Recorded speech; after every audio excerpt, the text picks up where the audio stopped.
آمين آمين. بسم الله الرحمن الرحيم. الحمد لله رب العالمين. اللهم صل وسلم وبارك على سيدنا محمد وعلى آل سيدنا محمد. اللهم تقبل واهدي ونصر ثواب ما قرأنا وبركة ما تلوناه من القرآن العظيم وما هللنا من قول لا إله إلا الله وما سبحناك به وما صلينا على حبيبك سيدنا محمد صلى الله عليه وسلم في هذا المجلس المبارك هدية واصلة ورحمة نازلة وبركة شاملة نهديها ونقدم ثواب ذلك إلى حضرة سيدنا وحبيبنا وشفيعنا وقرة عيننا محمد صلى الله عليه وسلم ثم إلى أرواح آبائه وإخوانه من الأنبياء والمرسلين ولكل منهم الصحابة أجمعين ثم إلى أرواح أصحاب رسول الله وأهل بيت رسول الله وأزواج رسول الله وذريات رسول الله وكمل ورثاته من صالح عباد الله أجمعين من العلماء العاملين وصوفية المحققين والفقهاء والمحدثين والمفسرين ثم إلى روح سلطان الأولياء الشيخ عبد القادر الجيلاني وفروعه ثم إلى أرواح جميع ساداتنا لأبي علوي منهم سيدنا الإمام المهاجر الله عليه وسلم الفقه المقدم محمد بن علي علوي ووصولهم وفروعهم وجميع أولياء الكون في مشارق الأرض ومغاربها برها وبحرها أن الله يولي درجاتهم في الجنة ويقدس أرواحهم وينور ذراياهم ثم إلى أرواح شرعنا هاهنا بسبب عبادك الضعفاء من بني حسنة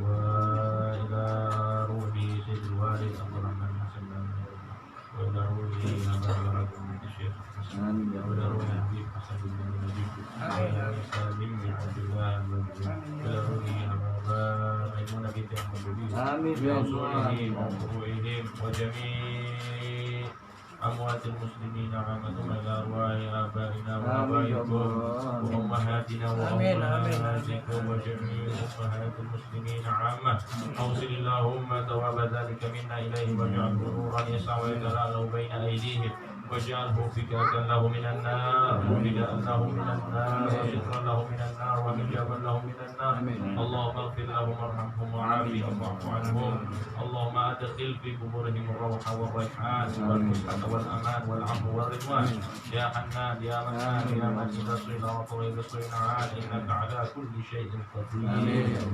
اللهم ارحم تضرعنا واجبر انكسارنا واقبل دعانا واختم بالصالحات عملنا وعلى الإيمان والإسلام جميعا توفنا وأنت راض عنا ولا تحمل اللهم بغفلة ولا تأخذ على غرة واجعل آخر كلامنا عند انتهاء آجالنا قولا لا إله إلا الله محمد رسول الله صلى الله عليه وسلم أحينا عليها يا حي وأمتنا عليها يا مبين وبعدنا عليها أربعين وارفعنا وانفعنا بها يوم لا ينفع مال ولا بنون إلا من أتى الله بقلب سليم ربنا اغفر لنا ولإخواننا الذين سبقونا بالإيمان ولا تجعل في قلوبنا غلا للذين آمنوا ربنا إنك رؤوف رحيم اللهم مغفرتك أوسع من ذنوبنا ورحمتك أرجع عندنا من أعمالنا صلى الله على سيدنا محمد وعلى آله وصحبه وسلم والحمد لله رب العالمين. سر الفاتحة.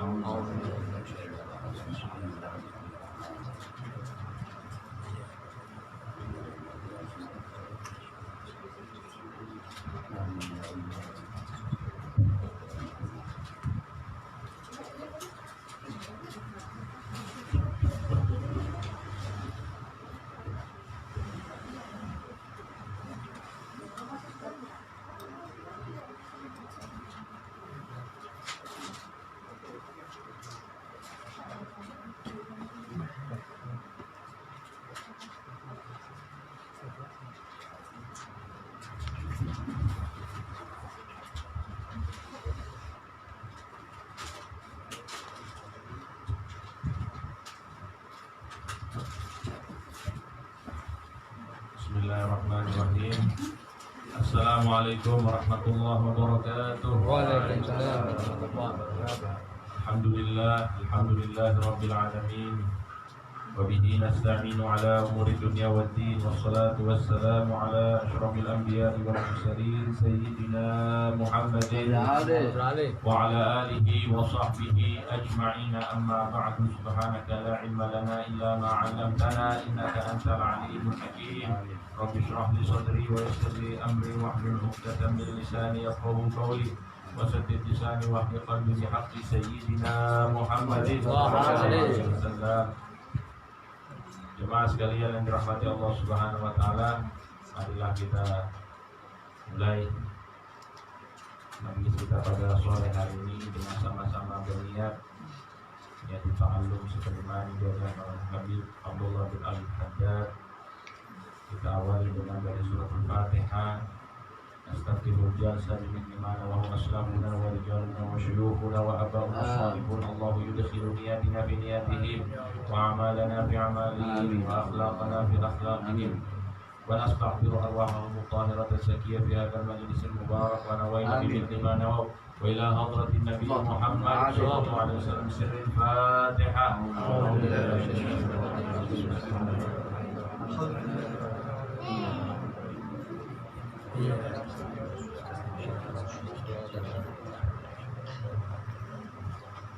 Bismillahirrahmanirrahim. Bismillahirrahmanirrahim. Nawaitu ta'alluma wa ta'lim wa tadhakkura wa tadhkir wa an-naf'a wal intifa' wal ifadata wal istifadah wal hatta 'ala tamassuki bi kitabillahi wa rasulihi sallallahu alaihi wasallam والدعاء إلى الهدى والدلالة على الخير وابتغاء وجه الله ومرضاته وقربه وثوابه سبحانه وتعالى.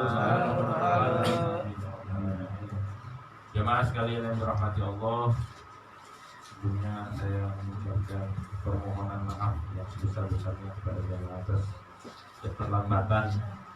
Mudah-mudahan tidak mengurangi keberkahan dari majelis. Amin. Mudah-mudahan kita ataupun keluarga kita yang diuji oleh Allah Subhanahu wa taala dengan kesulitan diberikan kemudahan. Amin ya Allah. Amin. Diberikan ujian penyakit disembuhkan oleh Allah Subhanahu wa taala. Mudah-mudahan kita semuanya yang ada di sini dipanjangkan umurnya oleh Allah Subhanahu wa taala dalam keadaan sehat walafiat, dalam keadaan selalu taat kepada Allah taat kepada Rasulullah sallallahu alaihi wasallam. Amin ya rabbal alamin. Jemaah sekalian yang dirahmati Allah, kita sudah bahas di pertemuan yang lalu tentang adab-adab berdakwah. Bahwa berdakwah itu adalah tugas, adalah profesi setiap kaum mukmin.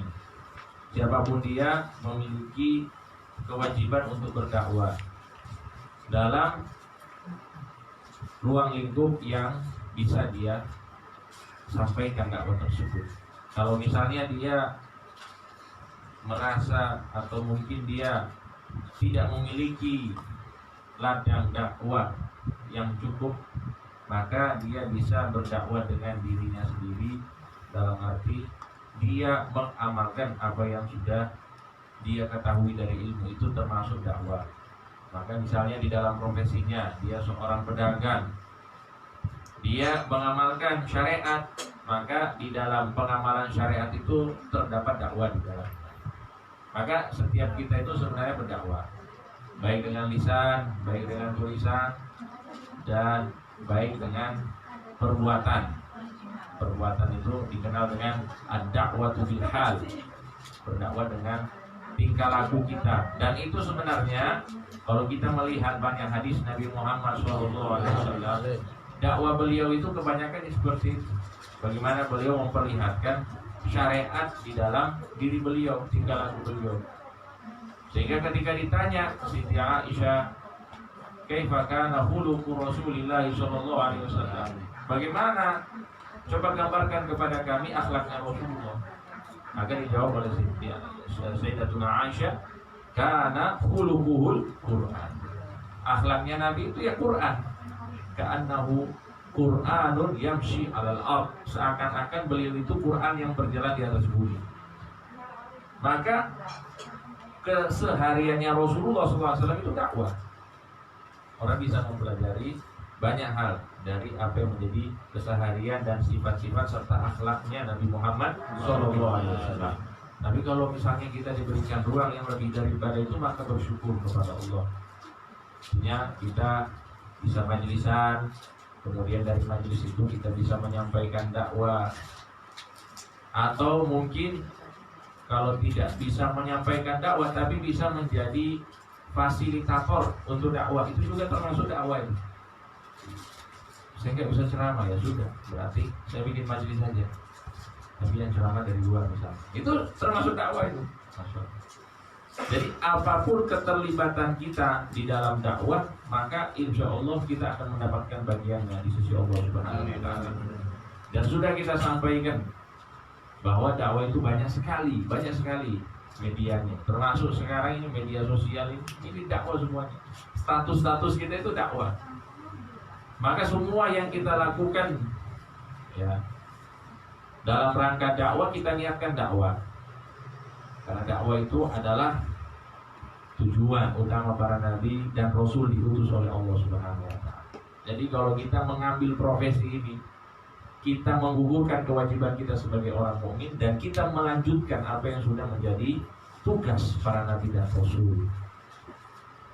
Dan kita sudah pelajari juga di pertemuan yang lalu bahwa salah seorang cucu baginda Nabi Muhammad SAW, Al-Habib Ahmad bin Umar bin Sumaid, di masanya beliau termasuk wali yang paling dicintai oleh Rasulullah SAW. Di masanya itu wali yang paling Rasulullah cintai ya beliau. Hobinya beliau ini, amalan apa yang menjadi amalan rahasia beliau? Maka dijawab, daidanu ad-da'watu ilallah. Jadi hobinya itu dakwah, menyampaikan dakwah, mengarahkan orang melakukan kebaikan, menghalangi orang untuk melakukan keburukan, menasehati, semuanya itu beliau lakukan. Maka jemaah sekalian yang dirahmati Allah, setelah kita tahu hal-hal ini, maka kita perlu mempelajari adab-adabnya. Adab-adab yang sudah kita bahas, yaitu baru 2 ya, atau 3? 2 atau 3? 2. Yang pertama, ikhlas. Ikhlas itu adalah fondasi semua amal, termasuk dakwah. Amal kita tidak diterima oleh Allah kecuali dasarnya ikhlas. Apa itu ikhlas? Motivasi kita, orientasi kita, tujuan kita beramal itu apa? Kalau misalnya kita beramal itu karena Allah, maka itu ikhlas. Maka mudahnya apa itu ikhlas? Kata Habib Ahmad bin Zain Al-Habashi, al-ikhlasu huwal amalu lillahi wahdahu. Ikhlas itu beramal hanya untuk Allah. Jadi dorongan awalnya, kenapa kita hadir di majelis ini? Dorongan awalnya kita ini apa? Kenapa kita berdakwah? Dorongan awal kita itu apa? Itu yang dinilai. Tujuannya, orientasinya. Nah, kalau misalnya orang itu beramal ataupun berdakwah karena Allah awalnya, maka insya Allah dia termasuk orang-orang mukhlisin, orang-orang yang ikhlas. Dan ikhlas ini gampang-gampang susah, bukan gampang-gampang susah, susah gampang. Kebalikannya, kalau gampang-gampang susah berarti 2 kali gampang, 1 kali susah. Ini susah-susah susah, masuk teorinya sangat luar biasa mudah, tapi dalam prakteknya wah itu beda lagi. Sama amal-amal hati yang lainnya seperti sabar, seperti takwa, syukur, itu kan kalau definisinya, ciri-cirinya, golongan-golongan ini kita tahu semuanya, cerita-ceritanya, ganjarannya semua kita tahu. Tapi dalam prakteknya, Masya Allah, perlu ada latihan.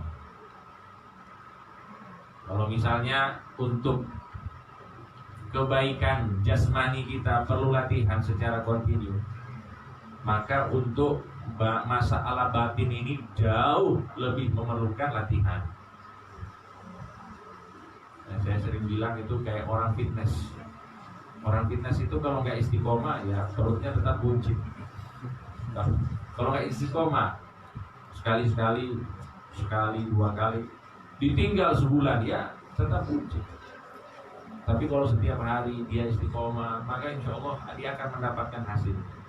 Itu masalah jasmani, bagaimana dengan masalah hati? Maka dari salah satu cara para ulama untuk melatih keikhlasan, katanya harus ada satu amalan rahasia, tidak diketahui kecuali oleh kita dan Allah Subhanahu wa taala.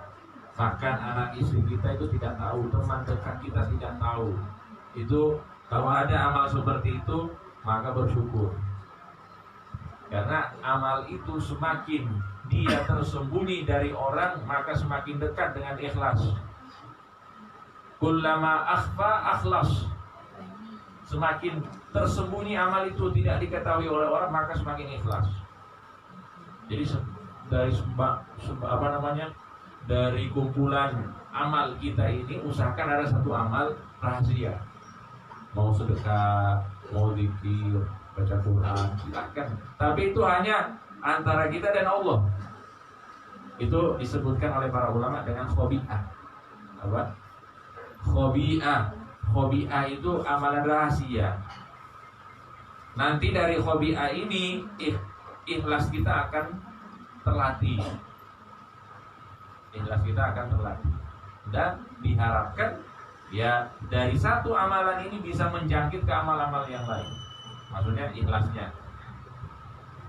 Maka perlu sekali kita untuk melatih keikhlasan, untuk melatih amalan-amalan batin, supaya kita itu benar-benar bisa bersih secara lahir dan batin, tanpa menunggu hari raya Idul Fitri. Jadi selalu bersih lahir dan batin. Mohon maaf lahir dan batin. Biasanya nunggu Idul Fitri dulu. Enggak pakai bersihkan, enggak pakai nunggu Idul Fitri. Kita bersihkan, kita latih, ya seperti itu. Nah, jadi ikhlas. Kemudian setelah ikhlas kita sudah baca tentang arifku walin, lemah lembut dalam dakwah juga. Sudah kita sampaikan bahwa di dalam dakwah itu perlu lemah lembut. Orang yang baik kita lemah lembut, insya Allah dia manut. Orang yang pembangkang kita lemah lembut, insya Allah sedikit demi sedikit secara berproses dia akan terima kita. Tapi kalau dengan cara yang kasar, orang yang baik itu meskipun dia baik, orang itu tidak mau dikasari, maka dia manut, tapi manutnya itu terpaksa biasanya. Kalau caranya itu kasar. Kita ini misalnya orang baik, amin. Amin. Misalnya insya Allah jadi nyata, amin. Amin ya Allah. Jadi orang soleh. Amin ya Allah. Jadi kita misalnya dapat nasihat dari orang, tapi orang ini nasihatnya kasar. Kamu ini begini. Kita terima tidak? Terima. Kalau orang baik itu pasti terima, tapi terimanya itu ada dongkol. Iya kan? Terimanya tapi ada sesuatu di dalam hati kita. Tapi kalau misalnya orangnya itu bukan soleh, bukan orang baik, dinasihati dengan kasar, itu kira-kira manut atau tidak? Ya dibalas dengan kasar, lebih kasar daripada itu. Orang-orang yang bukan soleh dinasihati dengan cara yang kasar, maka akan lebih dikasari oleh orang tersebut. Maka di mana-mana kata Rasulullah SAW, la yakunu ar-rifqu la yakunu fi syai'in illa zana. Lemah lembut itu apabila dia dimiliki oleh seseorang, atau misalnya dia terdapat di suatu tempat, maka tempat ataupun orang itu akan menjadi baik, menjadi indah. Wala yunza'u min syai'in illa syana. Dan tidak dia itu diambil oleh Allah Subhanahu wa taala, yaitu sifat lemah lembutnya, kecuali itu akan berdampak buruk. Nah itu sebagaimana yang disebutkan oleh Nabi Muhammad sallallahu alaihi wasallam. Dan sudah kita pelajari juga bahwa dalam dakwah itu harus ada proses. Harus ada apa? Proses. Jangan kita lihat wah ini desa saya ini ataupun kampung saya ini orangnya ahli maksiat semuanya. Kalah orang-orang jahiliyah, wah. Ya alhamdulillah kalau misalnya mereka masih dalam keadaan iman, tapi mungkin nggak mengerjakan perintah Allah, masih melakukan maksiat. Ya nggak apa-apa, nggak apa-apa dalam arti dalam dakwah kita harus menghormati proses. Sebagaimana Nabi Muhammad SAW, Al-Quran itu jamaah sekalian datang dengan proses.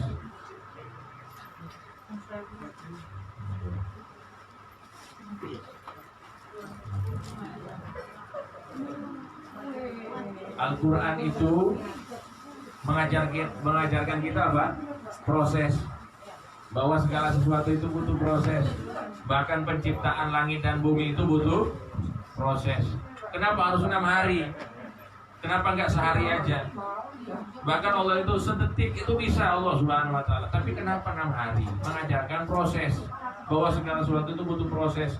Orang kaya itu nggak mungkin mendadak kaya. Orang alim itu nggak mungkin mendadak alim. Butuh proses.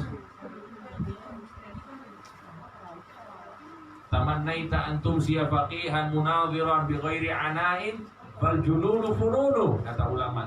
Engkau berharap berangan-angan menjadi orang alim yang ahli agama, ahli fikih, ahli debat, tapi nggak mau capek, nggak mau belajar. Katanya gila itu banyak jenisnya. Pasti nggak mungkin. Butuh proses. Walaysa iktisabul mali duna masyaqqatin. Dan untuk mencari harta saja tidak mungkin kecuali dengan capek, harus kerja. Kita biasanya lihat orang sukses itu di akhirnya sudah sukses, tapi prosesnya kita nggak lihat. Ternyata prosesnya itu berdarah-darah. Walaysa iktisabul mali duna masyaqqatin tahammuluha fal ilmu kaifa yakunu. Kalau misalnya dalam masalah dunia saja kita harus capek, bagaimana dengan masalah akhirat? Maka perbandingan jauh saudara sekalian. Ketika dunia disandingkan dengan akhirat, maka akhirat jauh lebih baik daripada dunia ketika disandingkan.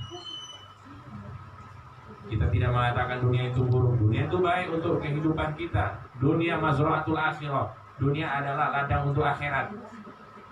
Tapi ketika disandingkan mana lebih afdol, dunia atau akhirat? Akhirat. Kalau dunia saja kita harus kerja keras untuk menghasilkan kebaikan, maka akhirat harus lebih daripada itu. Maka ini diajarkan oleh Al-Quran kepada kita bahwa apa, segala sesuatu butuh proses. Begitu juga dalam dakwah. Ini orang meninggalkan perintah Allah, ya sudah satu-satu. Misalnya dia belum mau sholat, dia belum mau zakat, belum mau puasa, kita prioritaskan mana lebih dulu ya kira-kira. Oh sholat dulu, nggak apa-apa, nggak bayar zakat, pokoknya sholat dulu. Nah ini proses. Jangan dari awal kamu kalau muslim harus semuanya kafah, harus secara kafah, harus seluruhnya. Kalau ada satu dari rukun Islam kamu tinggalkan, keluar dari Islam. Kita itu mengajak itu apa? Mengajak orang masuk Islam, bukan mengeluarkan orang dari Islam. Bukan. Ajaran Rasulullah memasukkan. Dan itu menjadi hikmah kenapa di Indonesia ini saya pernah baca bukunya Mbah Maimun Zubair, terjemah biografi ulama-ulama sarang. Beliau jelaskan kepada kita kenapa di Indonesia itu banyak orang Islam. Antum pernah nggak bertanya-tanya, wah di Indonesia banyak orang Islam, melebihi orang Arab, melebihi Afrika, kok lebih banyak Indonesia? Yang pertama populasinya memang banyak, Masya Allah, subur-subur orang Indonesia. Alhamdulillah. Allah jadi ya generasi-generasi yang membanggakan hati Rasulullah SAW. Tapi di sisi lain katanya itu dari sistem dakwahnya sebenarnya. Kenapa Islam itu terterima baik di Indonesia? Karena para ulamanya menghormati sistem proses. Tidak langsung hitam putih. Ini yang benar, ini yang salah, ini yang halal, ini yang haram. Enggak langsung begitu, tapi proses. Proses itu ya sebagaimana pedagang. Ya, orang yang dagang itu kan di sini kan rata-rata pedagang, insya Allah lebih paham dari saya. Pedagang itu kan kalau ingin laku jualannya harus ke pasar. Kalau nggak ke pasar ya buka toko. Nggak mungkin pedagang itu di rumah. Mungkin ya di rumah tapi buka Shopee misalnya. Intinya dia harus memamerkan apa yang ingin dia jual. Itu pedagang. Orang yang dakwah juga demikian. Harus memamerkan apa yang ingin dia sampaikan. Kalau misalnya pedagang itu dagangannya nggak laku, apa yang dia lakukan? Diskon ya. Iya diskon. Iya harus diskon. Ini harganya 100.000 nggak laku, kurangi mungkin. Diskon 30%, jadi 70. Akhirnya kan ibu-ibu biasanya senang ini. Pak ada diskon 30%, mau beli. Dakwah juga kayak gitu, nggak bisa terterima secara kafah, maka ya kita diskon juga. Ya diskon dakwah itu berarti jangan diartikan juga ya apa namanya, kita itu tidak menghargai agama, bukan seperti itu. Tapi kita ingin menarik orang pelan-pelan, sebagaimana kita itu dagang. Dia nggak bisa sholat, nggak bisa puasa, nggak bisa sholat, nggak bisa semuanya, tapi muslim, ya nggak apa-apa. Sebagaimana para ulama dulu gitu katanya. Yang penting, kata Mbah Maimun, yang penting orang itu mengucapkan 2 kalimat syahadat, yang penting. Karena kalau orang sudah mengucapkan 2 kalimat syahadat, meskipun dia masuk neraka, tapi dia tidak selama-lamanya di itu loh ulama dulu. Nggak apa-apa, kalian mau ngapain katanya, nggak sholat, mau maksiat, yang penting 2 kalimat. Jadi orang Islam di Indonesia banyak ya. Al-muhim an-nutqu bi syahadatain, namanya 2 kalimat syahadat. Maka ya kita generasi selanjutnya seharusnya follow up lah itu yang sudah dimulai.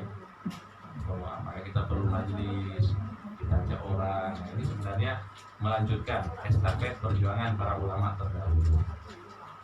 Jadi seperti itu jamaah sekalian, bahwa segala sesuatu itu butuh proses. Jamaah sekalian yang dirahmati Allah. Kemudian ad-da'watu bit-targhibi wa tashwid. Nah, ini selanjutnya. Qala al-Habib Zaid bin Ibrahim bin Sumaid rahimahullah hafizahullah taala wa nafa'ana bihi wa bi 'ulumihi wa bi 'ulumi sayyidil salihin fid dharain amin. Ad-da'watu bit-targhibi wa tashwid. Berdakwah dengan cara mengajak orang untuk senang dengan ibadah, mengajak orang untuk semangat ibadah. Nah, ini cara dakwah. Maka kita mengenal hadis-hadis yang dikumpulkan oleh para ulama yang disebut dengan hadisut targhib. Hadisut targhib itu kalau bahasa beberapa kitab itu kitab fadilah. Ada fadilah atau fadailul a'mal, fadilah amal.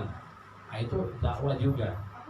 Jadi mengajak orang untuk mengetahui, oh ini kalau kamu amalkan ini, insya Allah dapat pahala ini. Nah, itu termasuk dakwah.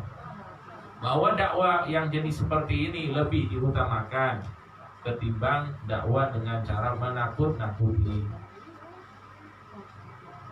Maka ini kemarin ada takziah, ceramah takziah. Biasanya kan ceramah takziah itu tentang apa? Kematian. Yang di benak kita kematian itu gimana?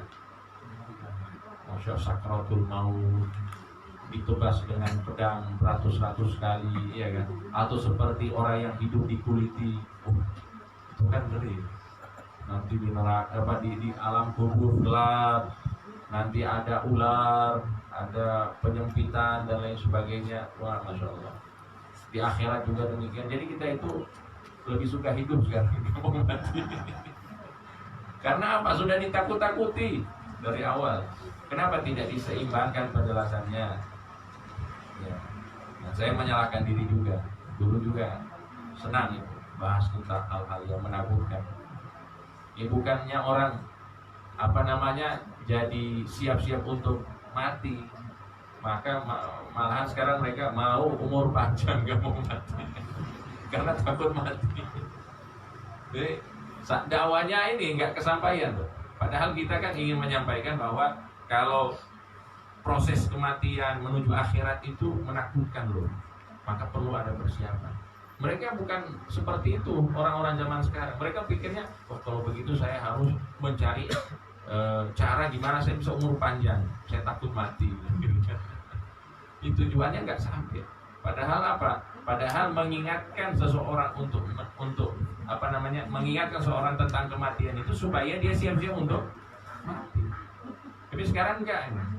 Kamu kenapa banyak silaturahmi supaya umur panjang? Kenapa kamu banyak sedekah supaya umur panjang, sehat, walafiat? Itu aja. Kita pikirannya kayak gitu. Enggak ada itu pikirannya. Kenapa silaturahim? Supaya dosa-dosa saya terampuni, supaya saya nanti berjumpa dengan Allah dalam keadaan yang baik. Semuanya doa kita itu umur panjang. Itu berarti memang dalam dakwah ini perlu ada koreksi.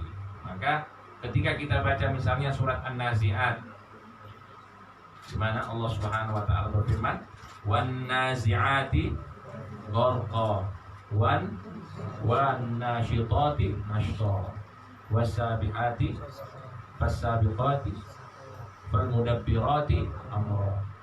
Disebutkan di dalam ayat ini, "Wan nazi'ati gharqa." Nazi'at itu malaikat maut yang mencabut nyawa hamba-hamba Allah dengan cara yang kasar. Wan nazi'ati gharqa disebutkan. Tapi wan nasyitati nashta, ayat yang kedua enggak disebutkan. Wan nasyitati nashta, malaikat pencabut nyawa yang mencabut nyawa hamba-hamba Allah dengan cara lemah lembut. Berarti ada yang kasar, ada yang lemah lembut.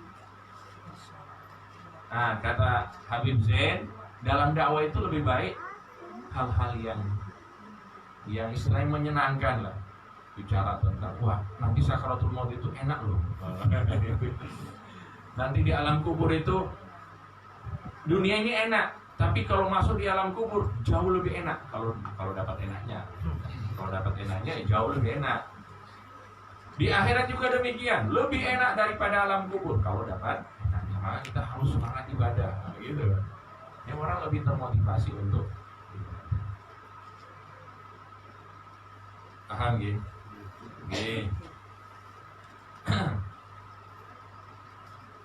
Karena disebutkan di dalam Al-Quran, saya dzakkaru may yakhsha. Orang-orang yang mengambil pelajaran itu ialah orang-orang yang di dalam hatinya terdapat rasa khosyah, rasa takut. Jadi kalau orang yang nggak punya khosyah di dalam hatinya, ditakut-takuti nggak takut. Paham? Maka cara yang paling enak dalam dakwah itu apa? Mulai dengan hal-hal yang mendorong kita untuk beramal, menyemangati kita untuk beramal. Nah, itu yang diprioritaskan. Oke. Dan disebutkan di dalam riwayat, wa kana sallallahu alaihi wasallam yatakhawwaluhum bil mau'izah. Termasuk cara di dalam dakwah itu tidak keseringan dakwah. Artinya ada contoh kita dari Rasulullah Sallallahu Alaihi Wasallam bahwa beliau itu di dalam dakwah itu menyela-nyela dakwahnya. Artinya ada jeda, hari ini nyampaikan tausiah, nanti beberapa hari kemudian tausiah. Enggak tiap hari dari pagi sampai malam tausiah, enggak pernah begitu Rasulullah. Bahkan di dalam tausiah beliau itu kata-katanya bisa dihitung dengan jari. Rasulullah SAW, innamal a'malu binniyat, 4 kata. Tapi itu jadi pedoman hidup kita sampai hari kiamat. Itu termasuk kelebihannya Rasulullah SAW. Dan Rasulullah itu yaitu sangat memperhatikan keadaan jamaahnya, umatnya, sahabatnya. Jadi tidak tiap hari ceramah, nggak ada jeda-jeda hari. Kalau orang-orang itu nggak ada yang bosan dengan Rasulullah, tapi Rasulullah itu tahu bahwa beliau ini uswatun hasanah, contoh. Gak ada satu orang pun yang bosan dengan sabda-sabdanya Nabi. Gak ada. Orang yang paling mulia, orang yang paling sempurna Rasulullah SAW. Sahabat itu gak mungkin bosan dengan Rasulullah. Tapi karena beliau ini adalah panutan, maka harus sesuai supaya bisa diikuti. Ya, pengikutnya kita ya tidak sempurna. Kalau tiap hari ngomong ya orang bosan. Beda dengan Rasulullah. Maka Rasulullah itu karena yatakhawwalahu bil mau'izah. Kadang-kadang nasihat, kadang-kadang enggak nasihat, ya begitu Rasulullah sallallahu alaihi wasallam. Kemudian di sini tutup wa idza ra'aita minhum i'radan, dan apabila engkau melihat orang yang engkau ajak, engkau nasihati, dia tidak menerima apa yang engkau sampaikan, fa'amsik, diam. Wala takun inda malalihim sababan fi takdihimullaha wa rasulah, dan jangan engkau menasihati mereka di saat mereka itu bosan. Maka lihat keadaan ini, orang habis kerja. Ini mohon maaf, ini roha sore ini memang spesial ya. Pulang kerja ini menguji iman. Pulang kerja capek ya kan, bicaranya 1 jam, tapi kan seminggu sekali ya. Kalau tiap hari ya bisa disalahkan. Tapi ini kan ya seminggu sekali. Jadi menguji iman lah. Ya kita sekali-sekali, seminggu sekali meluangkan waktu. Nah, katanya begini, jangan kamu nasihati mereka di saat mereka itu bosan, saat mereka capek. Karena apa? Karena itu akan mengantarkan mereka untuk mendustakan Allah dan mendustakan Rasulullah SAW. Atau mereka bahkan bukan makin dekat dengan Allah, malahan makin jauh dari Allah. Jadi tujuan kita banyak dakwah, tapi akhirnya orang-orang jadi benci Islam jadinya. Karena keseringan dakwah. Nah, kita harus lihat sikon lah, situasi dan kondisi. Dan alhamdulillah di kita ini alhamdulillah ada, kalau di majlis itu ada sistem mingguan, ada selapanan, itu bagus. Jadi orang nggak tiap hari, karena tidak semua orang itu sama. Ya, mau tiap hari ya mau belum. Tapi ya paling bagus itu di dalam dakwah itu tidak tiap hari, ada jeda-jedanya. Innallaha la yamallu, Allah itu tidak akan pernah bosan untuk menunggu kita hatta tamallu, hingga kita bosan. Kita sendiri yang bosan. Jadi seperti itu. Wallahu ta'ala a'lam. Sallallahu ala sayyidina Muhammadin wa ala alihi wasallam. Mudah-mudahan manfaat. Amin. Mudah-mudahan bisa kita amalkan dalam keseharian kita, dalam kehidupan kita, dan mudah-mudahan kita selalu dijaga keikhlasannya oleh Allah Subhanahu wa taala, dan selalu istiqomah di atas ajarannya Rasulullah sallallahu alaihi wasallam. Amin amin ya rabbal alamin. Al-Fatihah biniyatul qabul wa tamamul usul wa mamur ila hadratil rasul sayyidina Muhammad sallallahu alaihi wasallam. Sirrul Fatihah. A'udzu billahi minasyaitonir rajim. Bismillahirrahmanirrahim. Alhamdulillahi rabbil alamin, arrahmanir rahim, maliki yaumiddin. Iyyaka na'budu wa iyyaka nasta'in. Ihdinas siratal mustaqim. Siratal ladzina an'amta 'alaihim ghairil maghdubi 'alaihim waladdallin.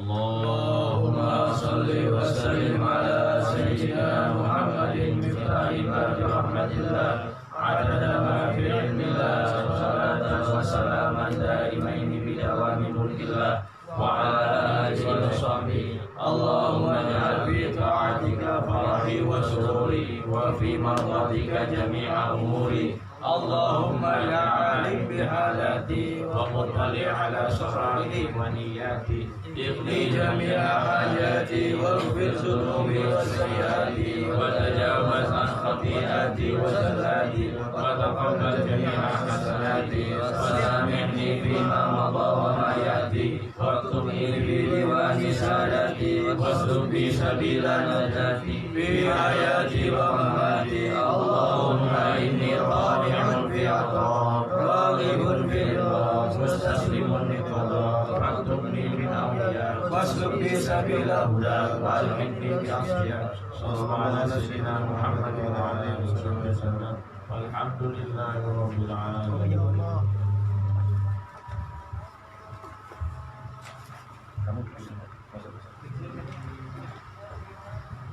إلهي بجاه الأنبياء والملائكة وبالأولياء جد لنا بالإجابة إلهي توسلنا بقرآنك الكريم تنور بصيرتي وسمعي وتلهمني رشدي وترزقني علم اليقين توفقني لحسن العبادة بأسمائك الحسنى تجود بتوبة نصوح تغفر لي ذنوبي وزلتي وتغزرني في كل حال ولمحة تنجي بها من هول يوم القيامة وبالمصطفى الرسول تشرح لي صدري تيسر لي أمري وتكشف كربتي وبالأنبياء والملائكة الكرام تحقق بتقوى وإدراك غايتي بهم وبالأولياء تلحقني بهم وذريتي وشيعتي وعشيرتي وتصرف عني كل شر بحقهم وشر شر بإنس وجنة بفضلك بشرني بحسن الخواتم وبالرحمة ادخلني بدار الإقامة عليهم من المولى صلاة وتسليم ورضوان استجب إلهي مناجتي إلى